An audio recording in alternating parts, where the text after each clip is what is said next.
සියලු දෙනාටම වාසනාවන්ත සුබ දවසක් කියලා ප්‍රාර්ථනා කරනවා.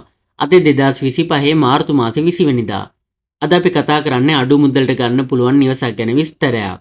මේ නිවස අපට හම්බ වෙන්නේ 120 හොරණ කොළඹ මාර්ගයේ ගෝනපොළ වීදියගොඩ කියන පාරෙන්. ඉතින් පර්චේස් 6 ඉදි කරලා තියෙන මේ නිවසේ කාමර දෙකක්, සාලේ කිචන් එක, බාත්රූම් එක, වටතාප වගේම ගේට්ටුවකුත් දැක ගන්න පුළුවන්. නිවසේ ඉඳලා ගෝනපොළ නගරයට කිලෝමීටර් 2ක් වගේම ගෝනපොළ බණ්ඩාරගම බස් පාරට මීටර් 300ක වගේ දුරක් තියෙනවා. බණ්ඩාරගම නගරයට තියෙන මේ නිවස ඉඳලා කිලෝමීටර් 4ක දුරක්. මිල කියන ඔයාලට රුපියල් ලක්ෂ 45යි. මිල සාකච්ඡා කර ගැනීමේ හැකියාවක් තියෙනවා. වැඩි විස්තර දැනගන්න කතා කරන්න මේ තිරේ දිස්සන 077 98 98 859 හෝ 074 377 98 කියන මේ WhatsApp අංකවල හරහා හිමිකරුත් එක්ක සම්බන්ධ වෙලා වැඩි විස්තර දැනගන්න ඔයාලට පුළුවන්. හරි යාළුවනේ, මේ වගේ වටින තවත් අලුත් වීඩියෝ එකකින් ඉක්මනින්ම හමු වෙමු. ගෙයින් එන්නම් හැමෝටම සුබ දවසක්.